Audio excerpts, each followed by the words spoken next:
Daniel Lacalle, bienvenido y muchas gracias por estar aquí en el podcast del Liberal. Daniel es un repetidor, pero entiéndanme bien, un repetidor en el sentido de que ya ha pasado por este podcast. Fue uno de los primeros, y no por casualidad, sino porque me parecía a mí que tenía un discurso muy liberal y sobre todo muy pegado al terreno, porque Daniel no es solo creyente en la familia, la propiedad privada y el mercado, sino también practicante. Trabajó en Repsol 10 años, ocupó a continuación la dirección de relaciones con los inversores de Nagas y en torno a 2003 decidiste dar el salto al mundo financiero.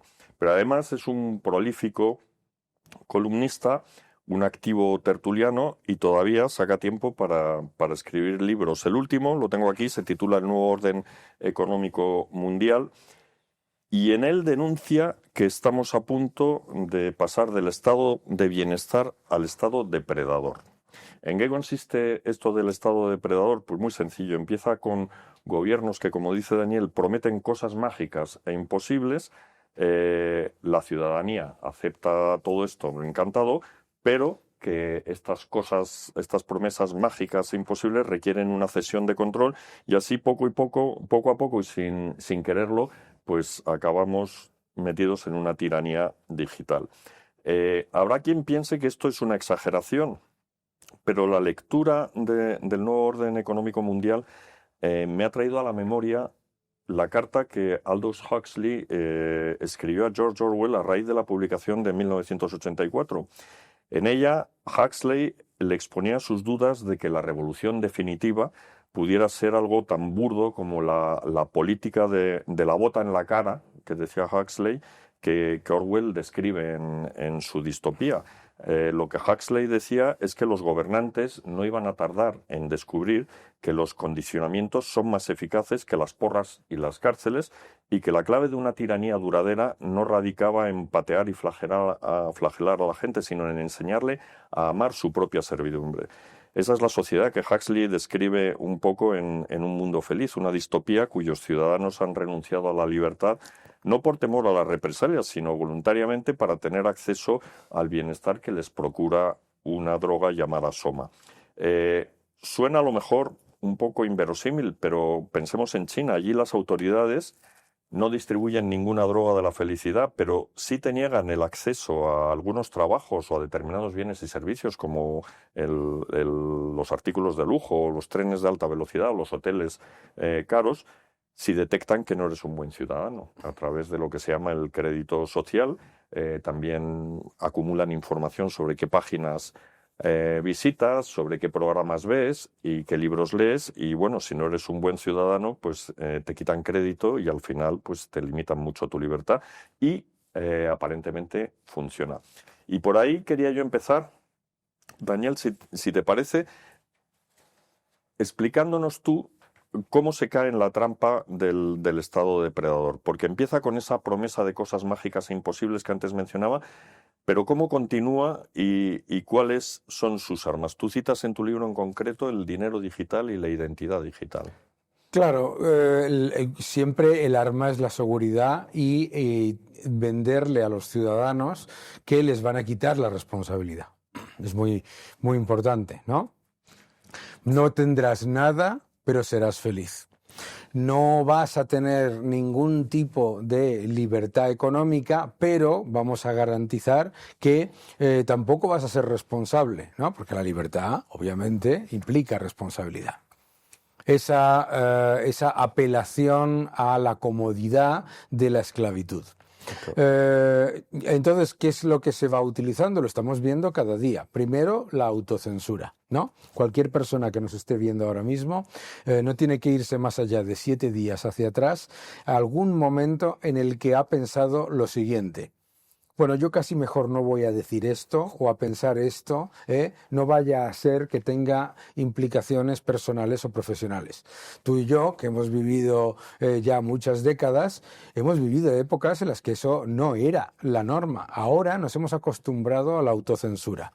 No vivimos una época en la que haya restricciones normativas a la libertad de expresión, claro, pero sí las hay desde el punto de vista de estar constantemente introduciendo gigantescos desincentivos personales y profesionales a través de este pensamiento único. Entonces, el pensamiento único que se nos intenta colar en nuestro cerebro hace que el ciudadano libre sienta que es como una especie de paria, que debe estar equivocado si lo único que escucha todos los días, como pasaba en el ejemplo del Mundo Feliz o en Fahrenheit 451, está escuchando todo el día que vive en el cohete, esto es una maravilla de protección social, etcétera, etcétera, y aunque el ciudadano percibe que eso no es así, que se calla, mira hacia abajo. Eso es la famosa espiral del silencio, ¿no? La espiral del silencio es súper importante porque, claro, se utiliza la técnica de la inundación, que es la de que los escándalos que históricamente nos llevaban meses, incluso años de riadas de tinta, ¿no? Ahora se convierten en cosas que se olvidan en un día, ¿no? Es la inundación y la difusión constante de la propaganda para utilizar la represión. Esto no solamente está pasando en España, que es muy evidente, pero ha pasado, vamos, de manera absolutamente aterradora en países aparentemente libres como Canadá, ¿no? Canadá, países en los que decir que, esto yo como soy muy rockero me acuerdo, en el que decir que si te gustaba un cantante o un guitarrista de rock que era defensor de Donald Trump, pues que eso tenía implicaciones personales y profesionales, ¿no? Estas cosas ocurren, bueno, y hemos visto cómo se desbancarizaba, se le quitaba su cuenta bancaria a personas por protestar, ¿no? ¿Eso dónde ha sucedido? Eso ha ocurrido en Estados Unidos con la administración Biden y ha ocurrido en Canadá también y en Reino Unido. Porque esa es una de las armas, ¿no? Claro. de la tiranía, la libertad financiera, coartar, y eso se puede hacer ahora más fácilmente si nos movemos hacia un universo de dinero digital, ¿no? Claro, si la gente cree que la moneda digital del Banco Central es lo mismo que el dinero electrónico. Dice, bueno, por eso no hay nadie, la gente no entiende qué es esto, qué diferencia. Si yo todos los días no llevo efectivo, voy pagando Pago con el mi móvil. tarjeta. Pero dinero electrónico y dinero digital no es lo mismo. La moneda digital de un banco central es que tú tienes tus ahorros, tus depósitos en el Banco Central. Por lo tanto, el Banco Central sabe exactamente qué es lo que compras, cómo lo compras, qué es lo que ahorras, qué es lo que inviertes y qué es lo que debes.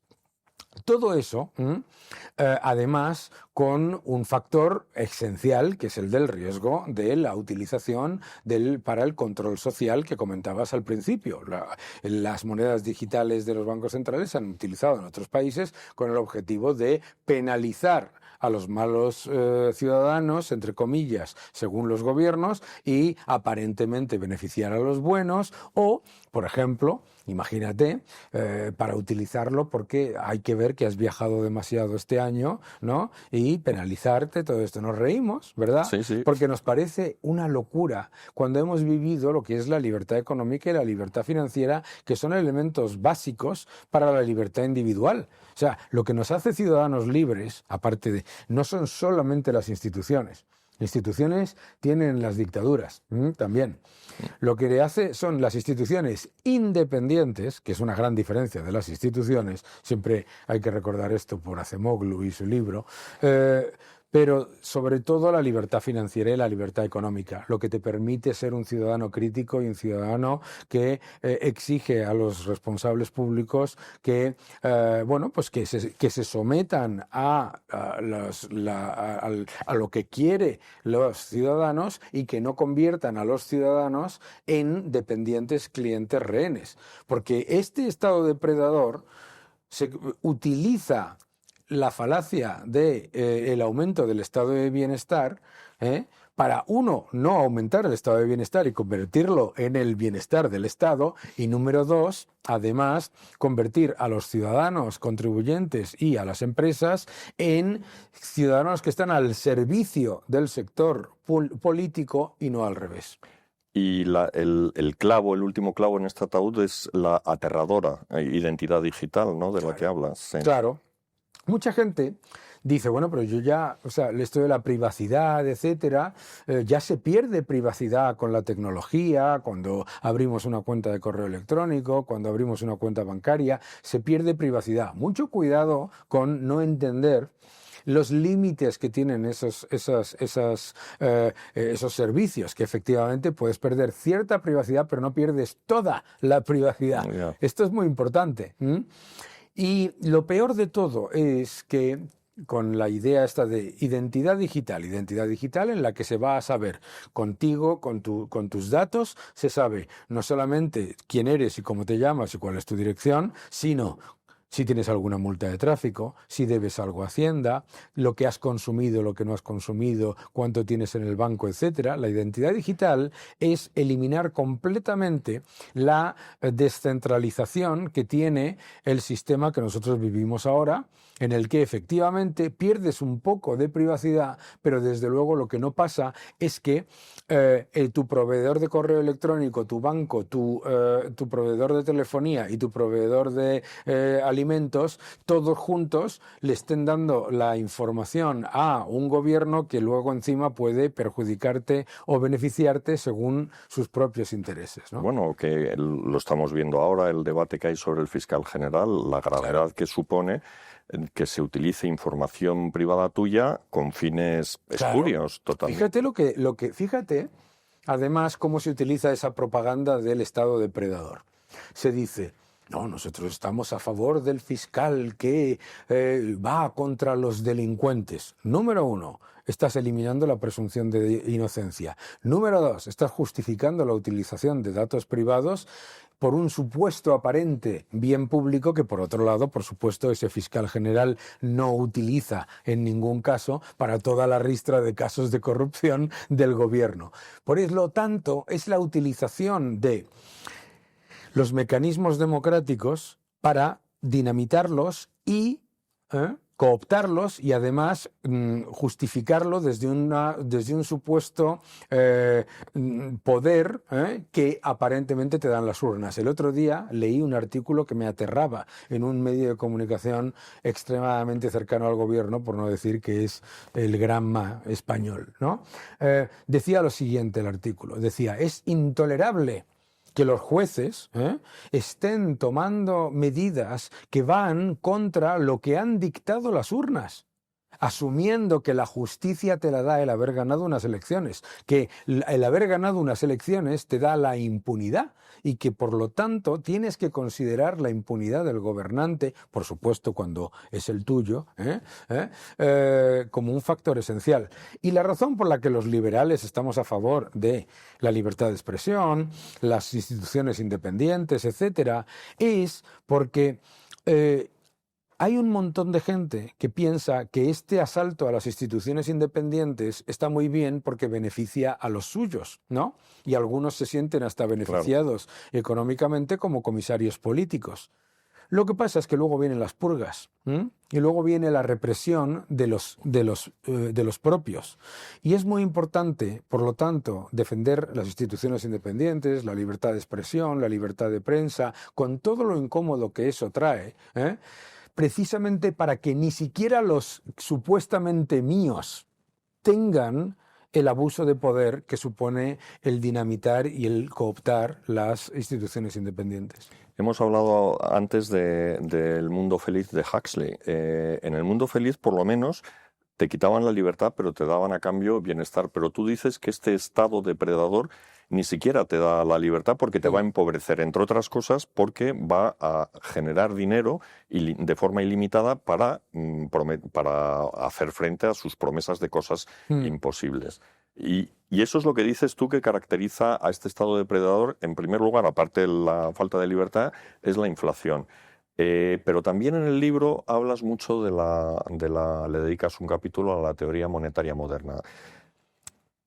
esto es un poco, quizá ya un poco friki hablar de una cosa tan técnica, pero es que es verdad que cuando se adoptaron medidas de emergencia durante la crisis del euro y luego durante la pandemia, se multiplicó el balance de los bancos centrales y siempre se dijo, bueno, esto va a traer una hiperinflación como la de Weimar. Sin embargo, en el caso de la crisis del euro no hubo inflación. Luego, con la pandemia sí que la hubo, pero más como consecuencia de la disrupción de los canales de distribución que de la emisión monetaria. Y esto ha dado alas a quienes dicen que en realidad la teoría cuantitativa del dinero, que es la que dice que Claro. la inflación depende de la emisión de dinero, que en realidad no funciona y que los estados pueden emitir libremente dinero. Claro, pero lo primero es decir que la inflación viene de la disrupción de las cadenas de suministro, ¿eh? Si fuese por la disrupción de las cadenas de suministro, hoy tendríamos deflación. Son excusas creadas por todo un engranaje en el que hay una parte académica vendida a los gobiernos o muy cercana a los gobiernos que justifica cualquier y toda cualquier nivel de aumento de los desequilibrios gubernamentales, y le echa la culpa a cualquier otra cosa, ¿no? Dice, no, es que la culpa, hombre, Daniel, la culpa de la inflación es de la guerra. Así, porque el precio del petróleo está por debajo de los niveles de la guerra, el del gas también, el del carbón también. Por lo tanto, ¿por qué no estamos en deflación? ¿Sabes? ¿Entiendes? La idea, esto viene de lo siguiente. Te están constantemente intentando decir que el nivel de los precios agregados está justificado por un cambio en los precios unitarios, que no tiene nada que ver. Es decir, a ver, aclara eso. Claro, es decir, si tú tienes una pandemia, efectivamente el coste de los fletes puede subir, pero que suba el coste de los fletes no significa que suba el coste de todos los demás productos y todos a la vez, ¿Qué es lo y que además es anualmente y constantemente. ¿Por qué? Porque, entre otras cosas, si eso fuese así, ser empresario sería el mayor chollo del mundo. Si suben los precios, te subo los costes y a vivir. No funciona así, no ha funcionado nunca así. De hecho, además, si fuese así, que los costes de los fletes hacen que los precios se disparen, ¿por qué siguen subiendo los precios cuando los costes de los fletes se hunden? No ya que bajen, se hundieron después, ¿de acuerdo? Entonces es muy importante estar constantemente recordándole a la gente que no, el precio del petróleo no hace que suban los precios agregados. El precio del petróleo puede hacer que durante un tiempo suba los precios unitarios, pero no los precios agregados, y sobre todo que consoliden la subida y sigan subiendo. Yo siempre le cuento a la gente, fíjate lo que acabas de decir tan importante, me has dicho, durante aquella época no hubo inflación. Eso es. ¿Sabes cuánto subieron los precios en esa época? Un 47%. ¿Eso no es inflación? Eso es inflación, pero, claro. pero ¿qué es? ¿Qué es la inflación? La inflación es acumulativa. Entonces te dicen, hombre, Daniel, la inflación está en el 2%. Claro, el 10 más el 7 más el 2 más el 2,5 más el 2, ¿entiendes? Si yo engordo 10 kilos un año, 4 kilos el siguiente, 3 kilos el siguiente y 2 kilos el siguiente, no he adelgazado.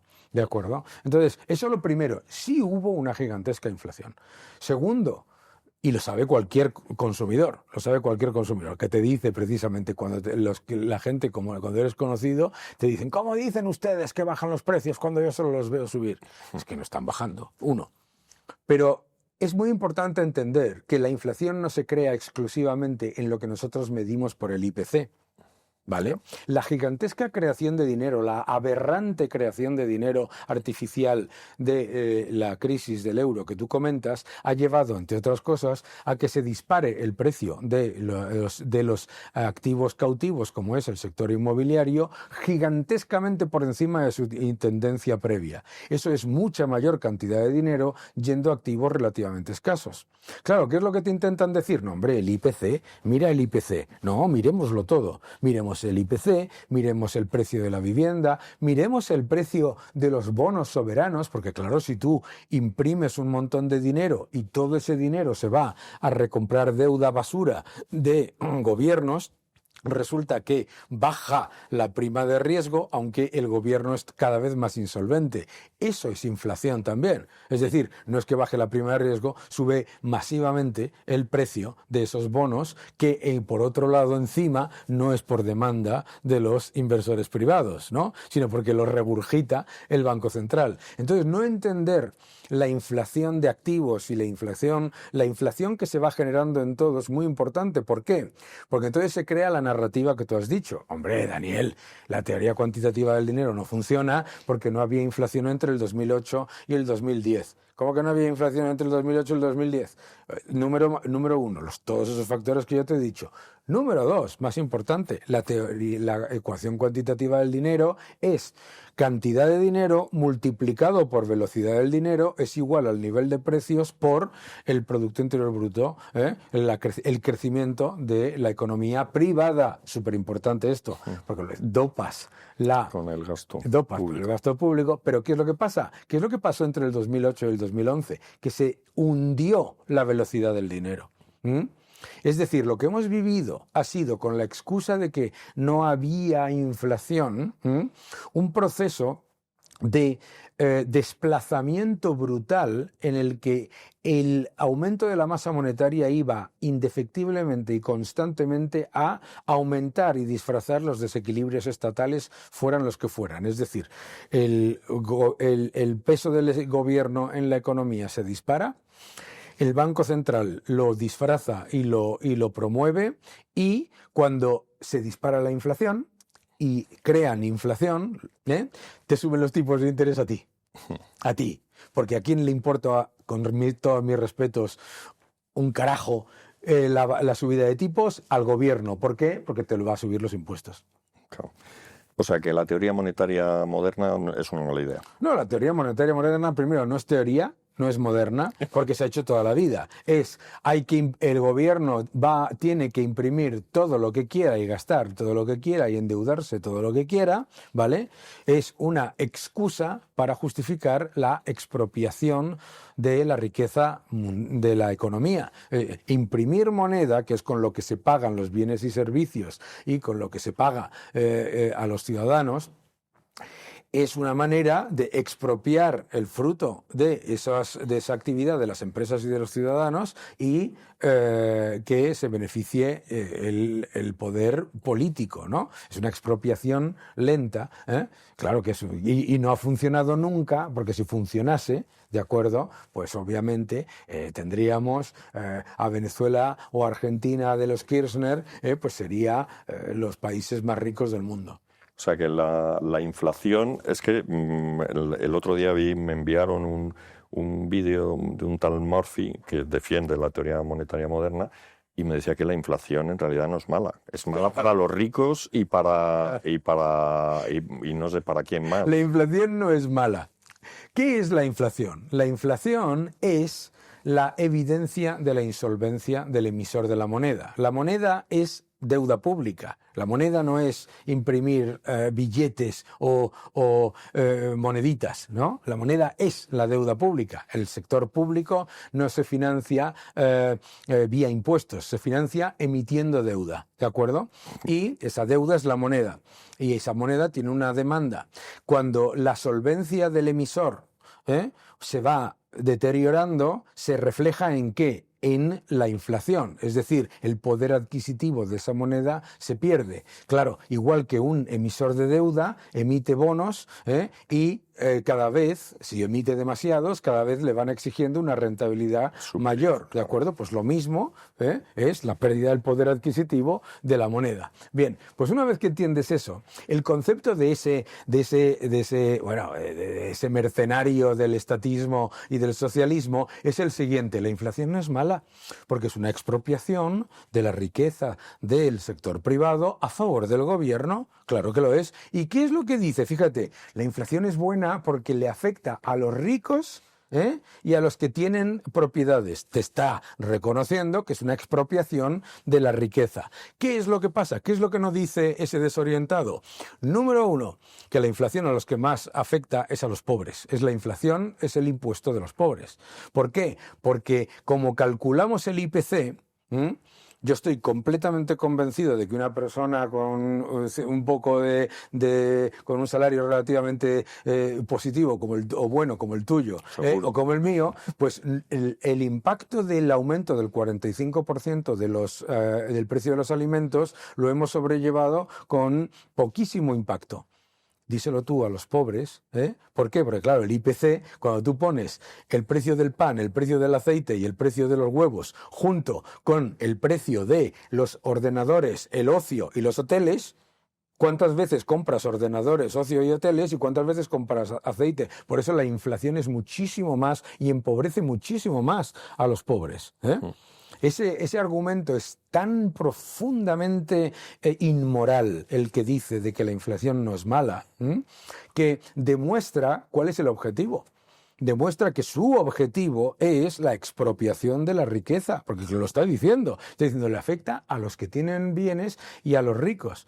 Bueno, primero es mentira, porque los que son ricos, número uno, ven la inflación, pueden invertir en otras monedas, pueden invertir en otros activos, pueden buscar otros lugares, etcétera. Eso es una falacia. ¿Pero por qué lo dice de esa manera? Porque la teoría monetaria moderna, que no es ni teoría ni moderna, y el socialismo siempre tiene que acudir a la envidia.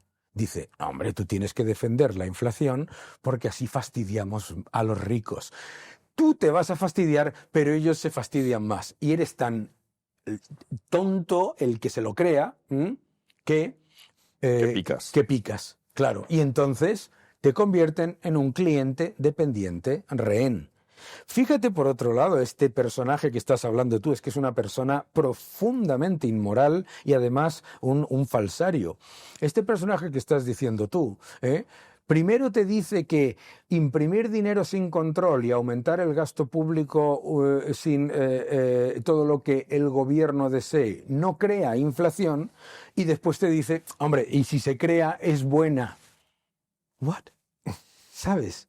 ¿Qué clase de estupidez es esta? ¿Sabes? Sí, se corrige subiendo impuestos. Bueno, eso de que se corrige subiendo impuestos es una idiotez de tal calibre que no tienes nada más que irte a Argentina, donde cada vez que se disparaba la inflación llegaba otro defensor de esa teoría, que es el aterrador exministro de Economía de Argentina, Axel Kicillof, que decía, bueno, la inflación la vamos a quitar aumentando impuestos. Entonces te están robando por dos lados. Por los dos lados. Claro, efectivamente. Tú piénsalo por un momento. Piénsalo por un momento desde el punto de vista del estatismo depredador, que son esta gente son la avanzadilla del estatismo depredador. Te dicen, no, mira, vamos a a aumentar el gasto público, todo lo que queramos, y para darte cosas en una moneda en la que la vamos a imprimir, por supuesto, vía endeudamiento, que es lo que es, ¿de acuerdo? Entonces, ¿qué es lo que va a pasar? No, eso va a generar muchísimo mayor crecimiento, muchísimo mayor empleo y muchísimo mayor felicidad, prosperidad para todos vía el árbol mágico del dinero, ¿de acuerdo? Y no pasa. Y entonces, ¿qué es lo que ha pasado? Han pasado dos cosas. A ti te han empobrecido. A ti, además, te han convertido en un cliente dependiente rehén si tienes un salario y si tienes tus ahorros. Y además han expropiado tu riqueza, y encima, cuando se dispara la inflación, van y te dicen, te voy a subir los impuestos. Es la bomba. Sí. Oye, Daniel, te tengo que pedir que seas un poco conciso, porque si no hay un montón de temas por los que te vamos quería a preguntar. Concisos. Es que claro, vas y me preguntas. Claro, no, pues, ya es que he metido yo la pata. No tendría que haber sacado lo de la teoría monetaria moderna. Pues es como un trapo, agitar un trapo rojo. El socialismo siempre se ha cernido sobre las sociedades occidentales, pero en tu libro vienes a decir más o menos que antes avanzaba al trote y ahora lo hace al galope. ¿Qué es lo que ha acelerado este socialismo? Hemos vivido una época muy triste de blanqueamiento del socialismo por parte de organizaciones multinacionales, de entes que se suponía que estaban para defender la cordura y la lógica económica, y hemos visto cómo por comodidad o por miedo o por incompetencia, un montón de foros internacionales han ido blanqueando ese socialismo, esperando de alguna manera que eso, digamos, dejase de generar una crítica constante a empresas, a entes multinacionales, etcétera. Y lo que ha ocurrido, por supuesto, es lo contrario, claro. En el momento en el que le abres la puerta al caballo de Troya del socialismo, entra y arruina y arrasa la ciudad. Claro. A pesar de todo, vamos, ¿no? A pesar de todo, dentro de esta línea es que tienes un montón de economistas que defienden el Estado y que dicen que son las políticas públicas las que han hecho posible las innovaciones en las que nos basamos ahora para definir la prosperidad, como es la informática, Internet o los teléfonos inteligentes. Y en Eso es uno de los cuentos. Mazzucato, ¿no? El cuento de Mazzucato y el Estado emprendedor es el mismo engaño que el de la teoría moderna monetaria, que es el de intentar abrir desde una aparente moderación la espita del estatismo para que entre el caballo de Troya, ¿de acuerdo? Vamos a ver, en el libro explico, no voy a dar detalles, que es perfecta y explico perfectamente la falacia de que Internet lo creó el Estado y todas estas cosas de que el iPhone es una invención del Estado, porque es una falacia tan fácil de entender como lo siguiente. Si esa teoría es correcta, entonces toda la economía mundial es gracias a la banca. ¿Por qué? ¿Por qué? Porque lo único que hizo el Estado en esas innovaciones fue participar, ni siquiera al 100%, en el proceso de financiación de parte de esas innovaciones, pero no en la creación y en la conversión de esas innovaciones en empresas, ni muchísimo menos en la conversión de esas innovaciones y empresas en empresas multinacionales. Eso es como decir que todo el IBEX 35 o todas las empresas de España están creadas gracias a los bancos españoles. Hombre, obviamente los bancos cumplen una función, pero no caigamos en el error de este caballo de Troya que busca hacer eso. Este neomarxismo sabe que no te puede decir que hay que expropiar la riqueza, que no te puede decir que hay que llevar a cabo una nacionalización de la economía. Lo sabe perfectamente. Entonces, ¿cómo se tiene que vestir? Se tiene que vestir con la piel de cordero no, hombre, no, Daniel, políticas públicas de cooperación público-privada. Anda ya, hombre, por favor. Si es que se les ve a la legua, ¿sabes? Oye, y si el intervencionismo es tan tóxico, ¿cómo se ha convertido China en líder mundial en inteligencia artificial, en baterías, en movilidad? De hecho, yo me he encontrado en algunos debates con gente que sostiene que el modelo a seguir es el chino, no el de Estados Unidos. Claro, la gente mira a China, ¿no? Y lo explico en el libro, que sobre todo muchos estatistas miran a China y piensan que China ha progresado gracias a la planificación central, y es exactamente lo contrario. O sea, todo eso que tú acabas de decir ha ocurrido gracias ¿a qué? A que China, que es una economía en la que hay un montón de errores y un montón de limitaciones, China, el gobierno fue lo suficientemente inteligente de hacer, ¿sabes lo que? Lo que ha hecho China en esos factores, en esos sectores, el capitalismo salvaje. Lo que aquí en Europa se llama capitalismo salvaje es lo que hace China en sus empresas innovadoras, ¿sabes? Sí, aquella es destrucción creativa a lo bruto. Destrucción creativa absoluta, premio absoluto al innovador exitoso, el país que más multimillonarios ha creado en los últimos 150 años, etcétera.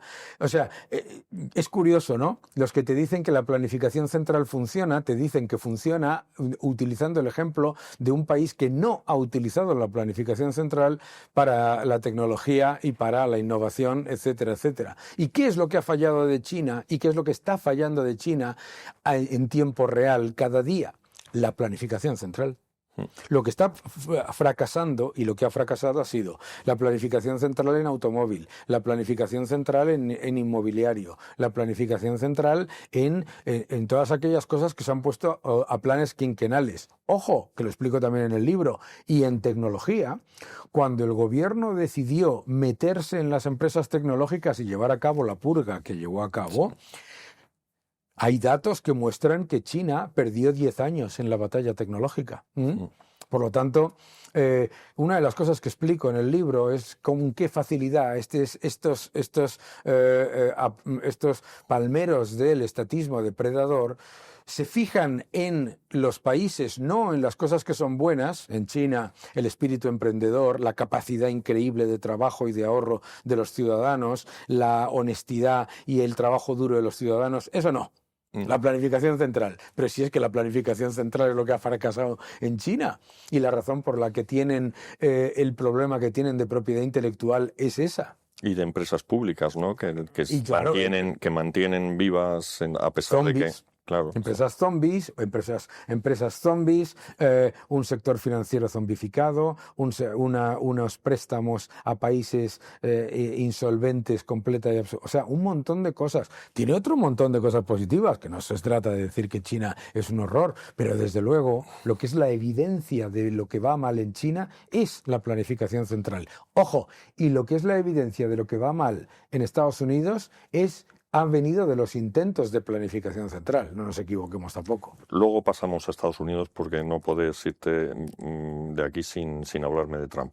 Pero antes quería que me hablaras de la Unión Europea porque la retratas como un paradigma de burocracia e ineficiencia, la llamas el Museo del Mundo y también te despachas a gusto con Canadá, pero...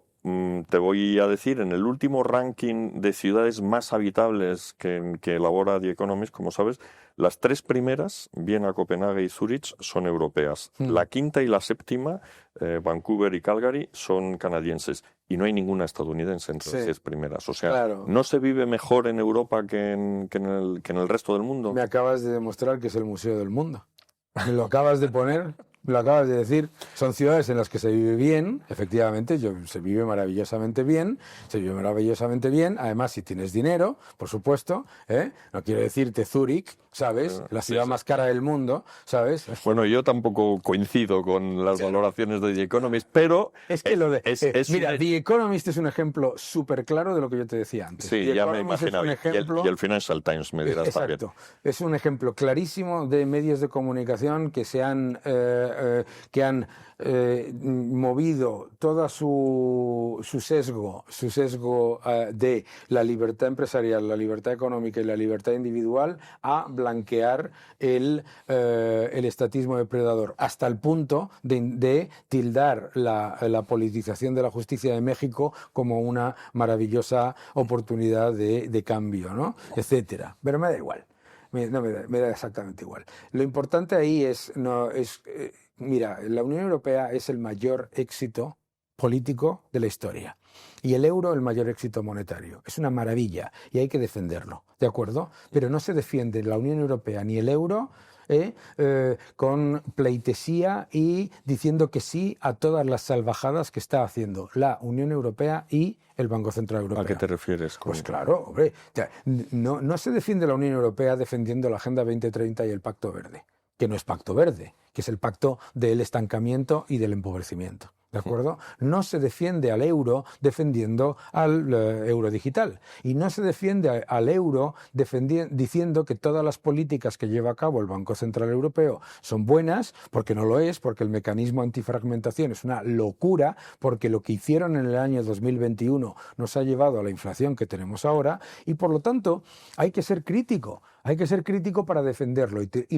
lo digo en el libro y lo digo aquí. O sea, y todos esos que piensan que lo que hay que hacer es decir que sí a todo lo que dice la Comisión Europea y a todo lo que dice el Banco Central Europeo, se están cargando el proyecto que merece la pena defender y que yo defiendo. ¿Por qué? Porque va a aparecer alguien que va a hacer un día, va a dar un golpe encima de la mesa y va a decir, y vamos a romper esto. Yo no quiero que se rompa.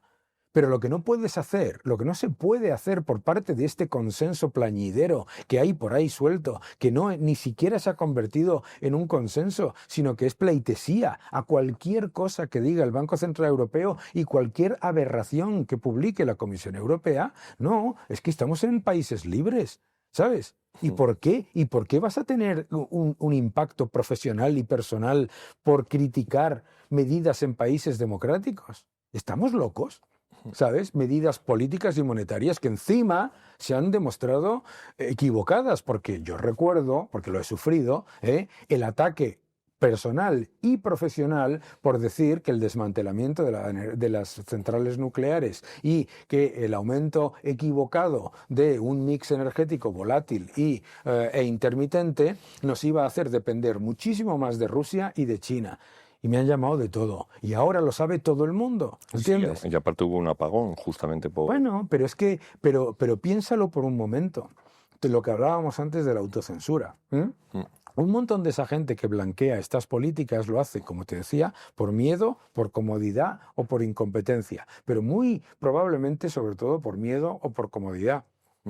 Pues no hay que ser cómodo, hay que decir las cosas que se están haciendo mal, porque yo quiero que la Unión Europea sobreviva, y he visto pasar a los partidos anti o euroescépticos pasar de ser el 3% a ser el 30% del Parlamento. Sí, O sea que los partidos, estos que se llaman moderados, que cada día me aburren más, lo que tienen que dejar es dejar de ser moderados para blanquear el socialismo, y lo que tienen que ser es radicales para defender la libertad.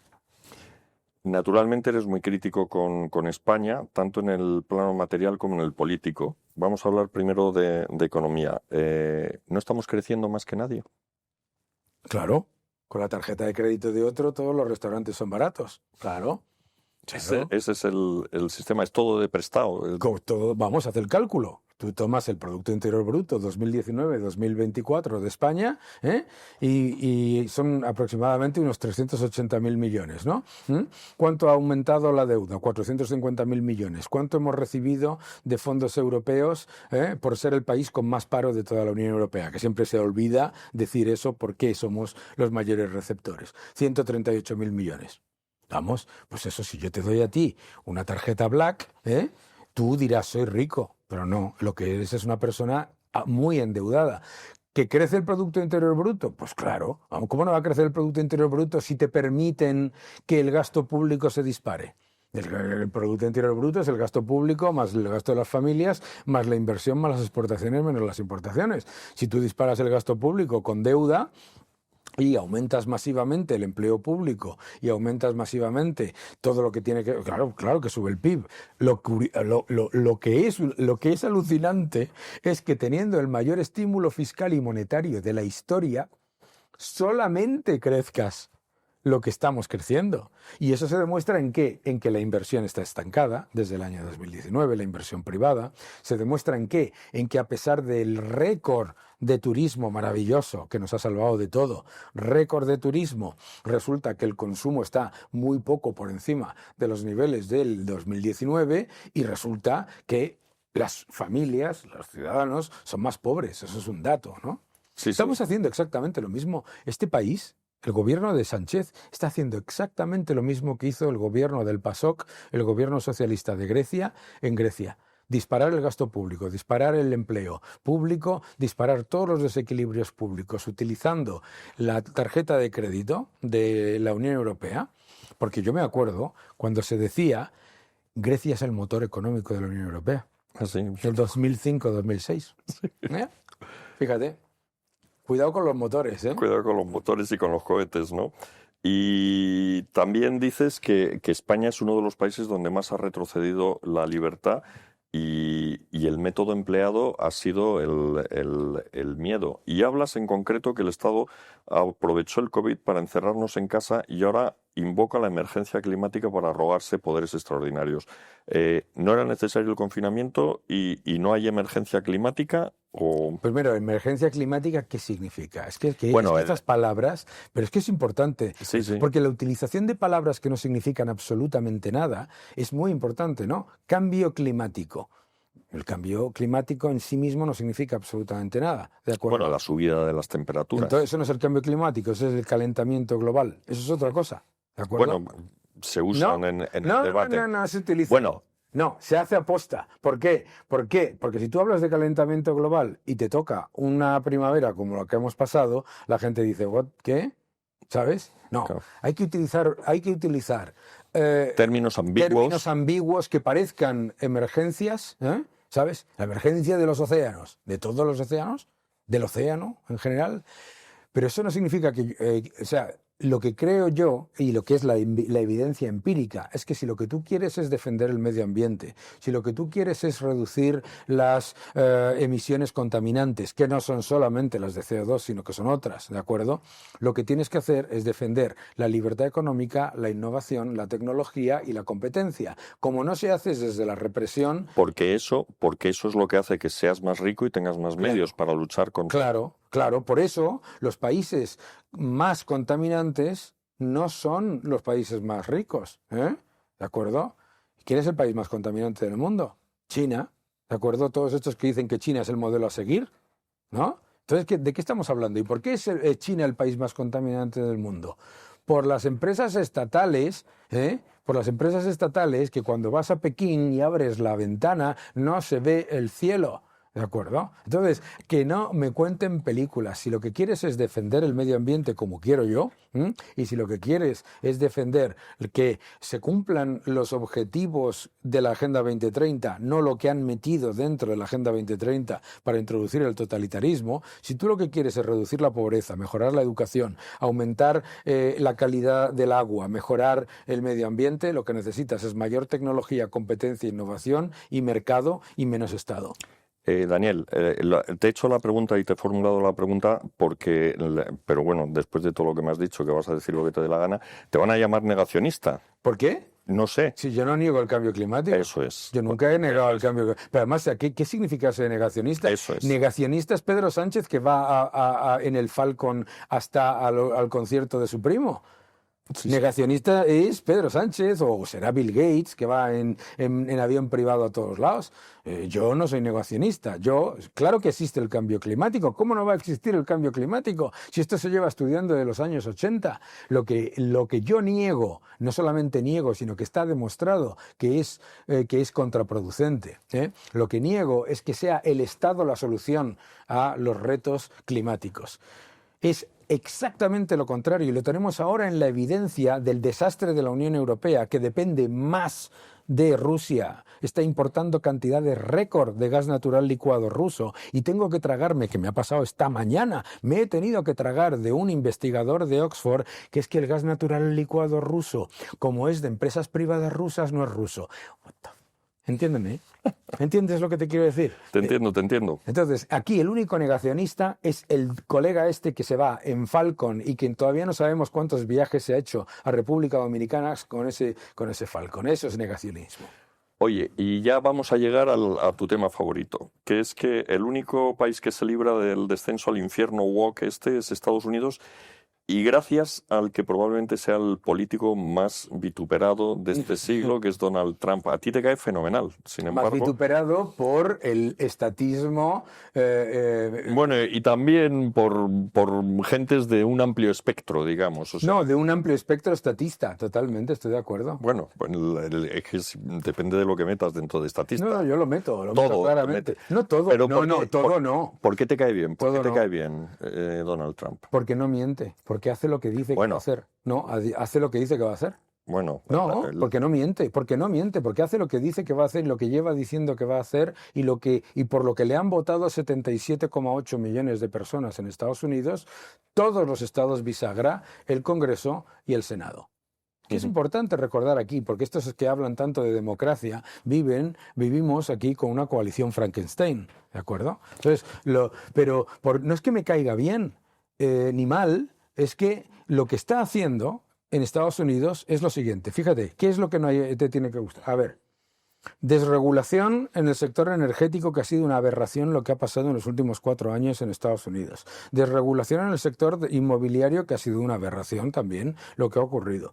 Eliminar por cada elemento de legislación que se crea 10 de legislaciones absurdas que plagaban a la economía norteamericana. Extender la bajada de impuestos y evitar que se le pongan impuestos a las propinas y a las horas extraordinarias de los trabajadores norteamericanos. La mayor reducción del gasto público de la historia de Estados Unidos, 1,6 billones de dólares. Recordarle al mundo que no vivimos en un mundo de libre comercio, sino que los aranceles son la norma, y llevar a cabo un proceso de negociación para que se reequilibre la balanza y que los estados que se han acostumbrado a poner un montón de barreras no arancelarias las eliminen.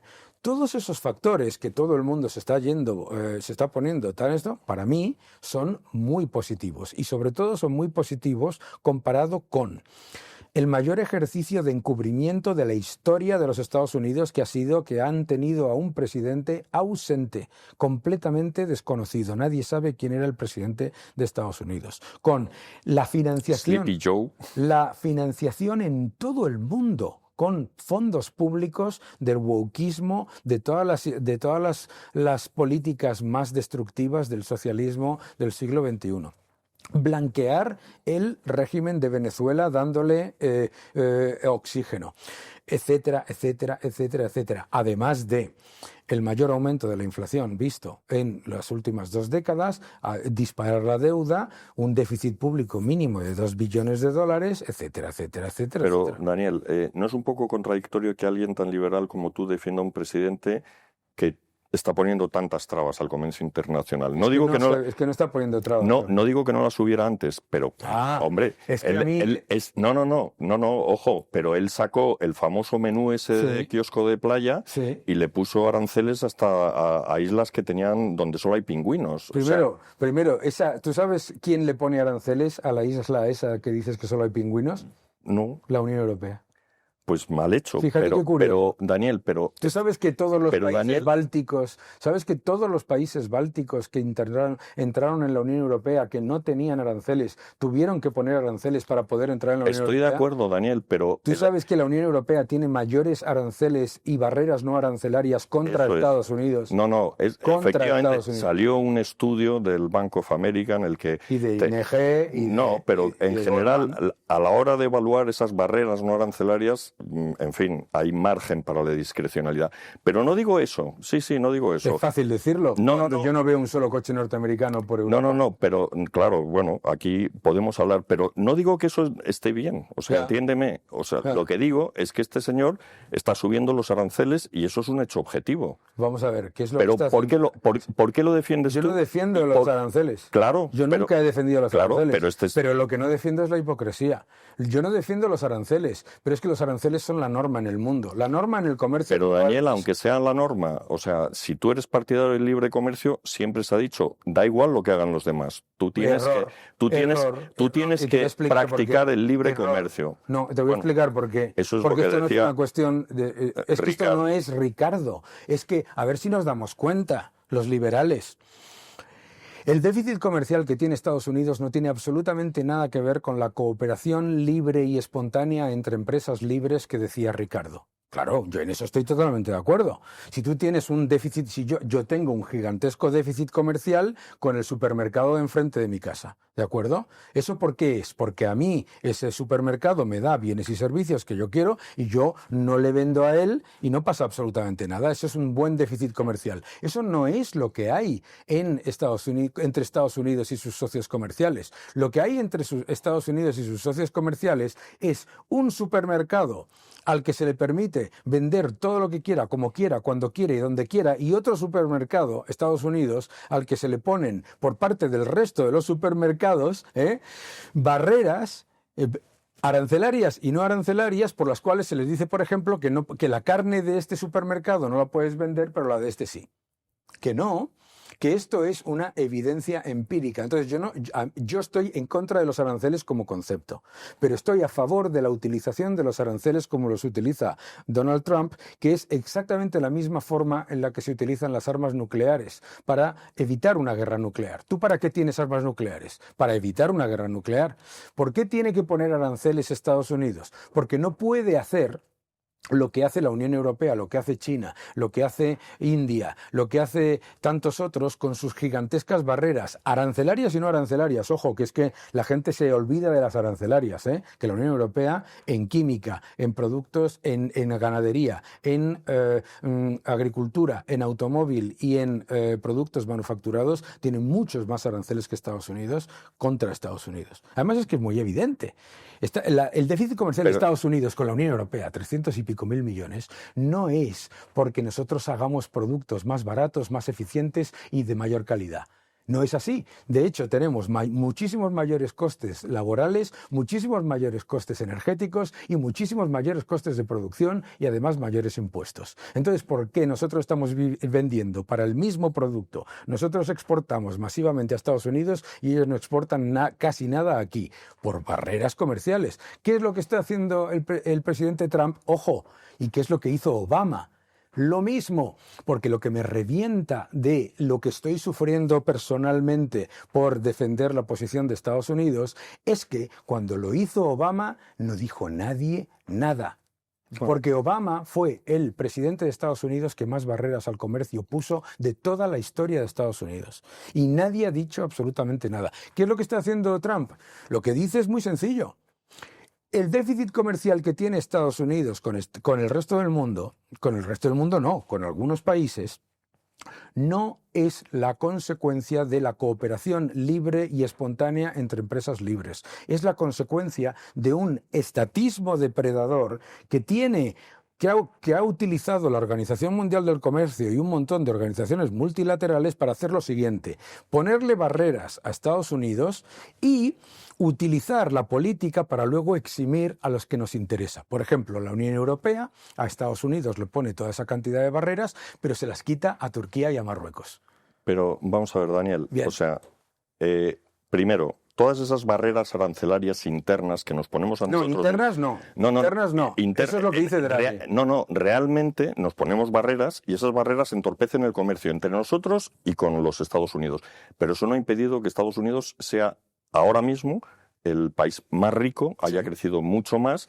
Entonces, claro, pero vamos a ver. No parece que impida su riqueza. Y en segundo lugar, y en segundo lugar, quería decirte que aparentemente, o por lo que creo deducir por tu libro, él está utilizando esto para negociar. Que es un hecho. Es un hecho, además. Ya no es ni debatible. Hace unos meses que yo lo he sufrido un montón. He tenido que aguantar un montón de insultos diciendo que era mentira, que lo que realmente quería Donald Trump era proteccionismo monroeísta. Ya eso nadie me lo puede. Pero fíjate, con la aprobación del famoso paquete este Big Beautiful Bill.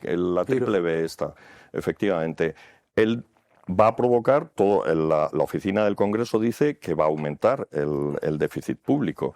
Y él dice, no os preocupéis, porque lo que no recaude por IRPF lo voy a recaudar por aranceles. No dice eso. Sí, eso lo ha dicho. Eso, permíteme que te lo explique. O su ayudante, Peter... Permíteme que te lo explique. Te lo explico. Ha dicho que con de hecho, está la cantidad exacta que ha calculado que se van a recaudar gracias a los aranceles. Pero vamos a ver, tú tienes dos opciones cuando negocies con Estados Unidos o con el que quieras, ¿eh? Dos opciones.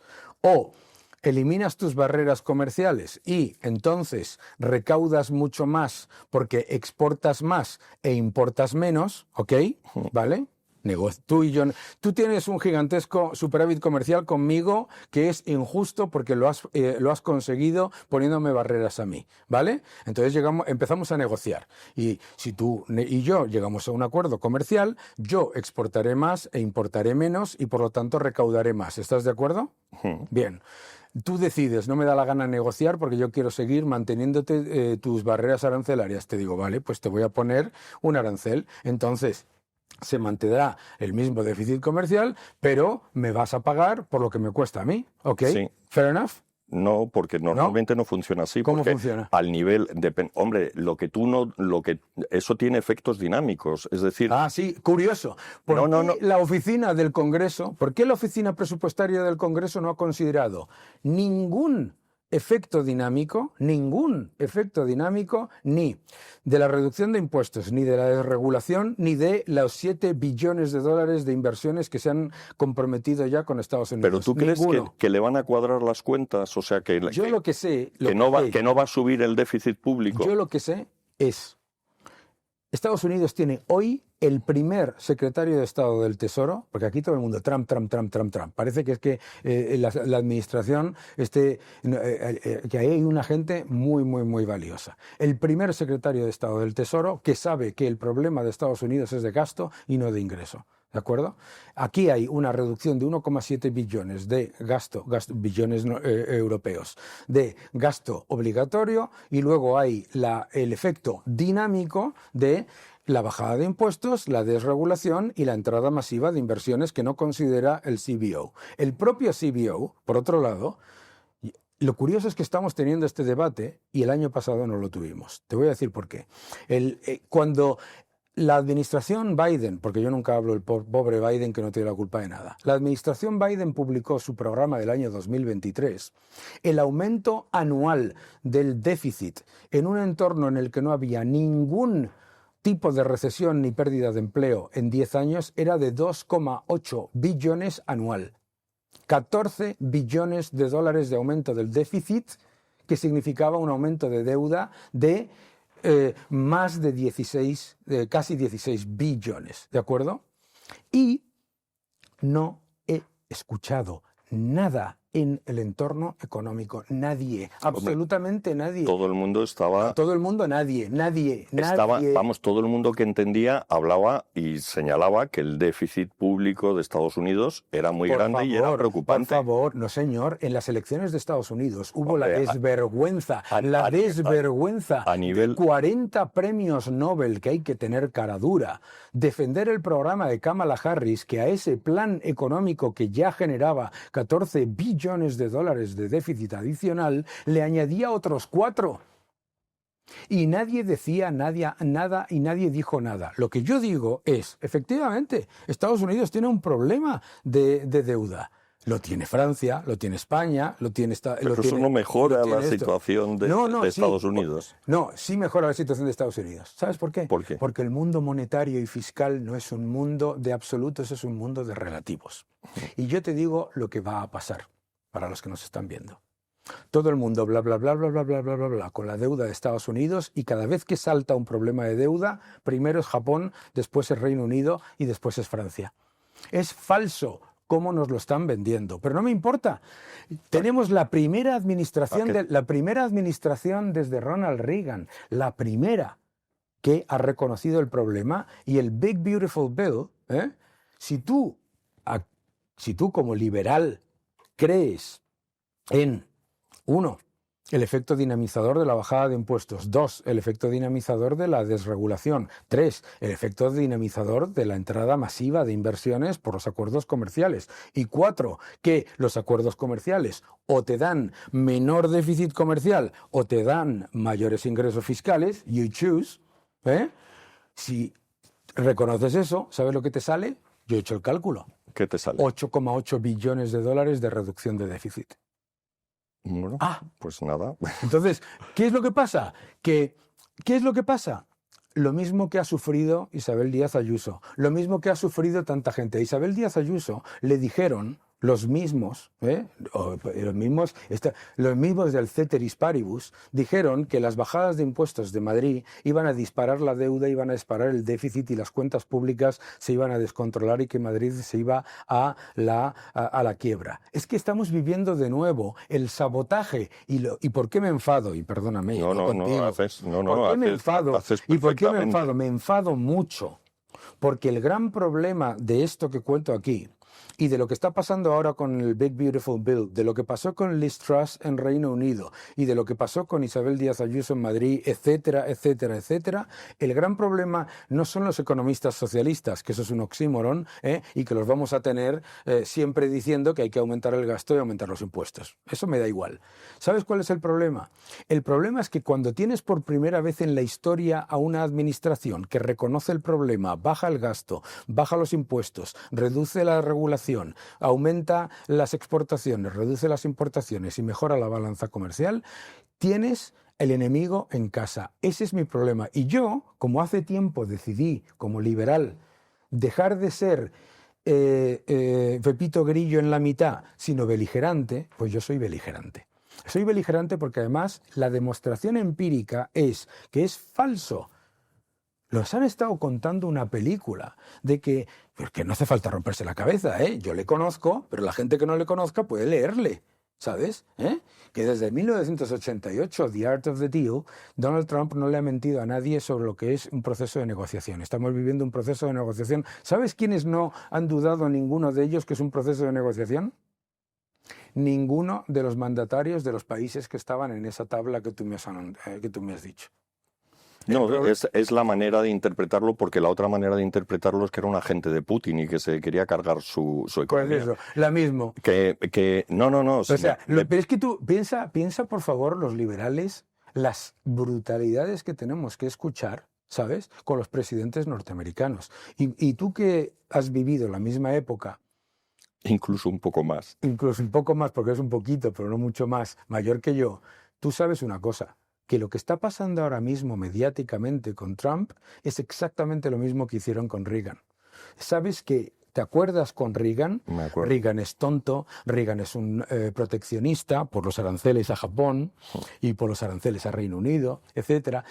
Reagan va a llevarnos a la Tercera Guerra Mundial, Reagan es un agente que va a hundir la economía norteamericana, Reagan va a disparar esto, va a hacer lo otro. Lo mismo, estamos viendo lo mismo. Y a la vez, fíjate, porque lo digo, y a la vez, ¿qué pasaba en aquella época? Reagan lo peor, Reagan lo peor, Reagan lo peor, y la Unión Soviética es este paraíso de crecimiento, porque Gorbachov lo que quiere es el multilateralismo, porque es que Gorbachov, eso era lo que vivías día tras día en los 80. Y yo, como lo sufrí, porque me acuerdo mucho, porque yo vivía entre Estados Unidos y España, y yo recuerdo esa propaganda abyecta, incesante y asquerosa, ¿sabes?, de la Unión Soviética. Estamos viviendo exactamente lo mismo entre Estados Unidos y China ahora mismo. ¿Ahora qué escuchas? No, Xi Jinping, es multilateralismo, es amistad, cooperación, China va muy bien, son líderes en inteligencia artificial, crecen un 5%, y Donald Trump, punto por punto,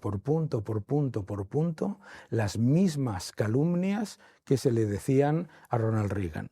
¿Ronald Reagan quién es? El mejor presidente de la historia de los Estados Unidos. Yo no te digo que Donald Trump vaya a ser el mejor presidente de los Estados Unidos. Me da exactamente igual. Lo que sé es que que el mundo es un mundo de relativos. Y cuando yo tengo que elegir en el mundo quién está defendiendo mis intereses y lo que creo que es mejor para el mundo, están Milei, está Meloni, está Trump, están pocos más. Y ya está. Ya beligerante. Nos hemos pasado 2 pueblos, pero yo creo que ha merecido la pena. Y lo último, para cerrar esto de una manera menos beligerante... Hombre. Pues me encanta la cita de Ronald Reagan que reproduces al final de tu libro y que voy a leer. La libertad nunca está a más de una generación de su extinción. No la transmitimos a nuestros hijos en el torrente sanguíneo. La única manera de que hereden la libertad que hemos conocido es si luchamos por ella, la protegemos y la defendemos. Y la lucha por la libertad no se acaba nunca, ¿no? Y eso es lo que estamos haciendo. Y lo maravilloso que tenemos, gracias a la libertad, es que en Estados Unidos el hombre más rico del mundo se puede pelear con el presidente de los Estados Unidos en público, y nosotros lo estamos pasando estupendamente bien viendo esa pelea en los medios de comunicación, mientras aquí nos están introduciendo constantemente el que los creadores de riqueza, etcétera, lo que tienen que hacer es callarse y mirar hacia abajo. Bueno, en Estados Unidos Trump le ha amenazado con los créditos, con quitarles créditos, en fin, tampoco parece Hombre, amenazas las dos. Ya, pero... Hombre, y el otro le ha amenazado con no sé qué. No, pero no es lo mismo, o sea, claro, pero que lo que digo es que es peligroso. ¿Qué te juega? Yo lo que sé es una cosa. Yo sé una cosa, además es que lo sé, y te voy a decir por qué. En Estados Unidos tú tienes una constitución que te defiende del abuso de poder del gobierno. La Constitución de Estados Unidos es la única constitución hecha para defenderte del gobierno. Si no te gusta Donald Trump, enhorabuena, dentro de 4 años tendrás otro. Estados Unidos seguirá siendo el icono de la libertad del mundo. ¿Y tú no crees que eso va a pasar aquí también con Pedro Sánchez? ¿El qué? Que dentro de 2 años le podremos decir adiós. Dentro de 2 años, como sigamos con esta inacción y con este buenismo y con el problema es Trump y no China y con todo esto que está ocurriendo de esperar que no pase nada haciendo nada, nos vamos a encontrar con una sorpresa. Bueno, pues confiemos en que no haya sorpresas y si son, que sean agradables. Muchas gracias, Daniel, por tu beligerancia. Muchas gracias y muchas gracias por las preguntas tan buenas.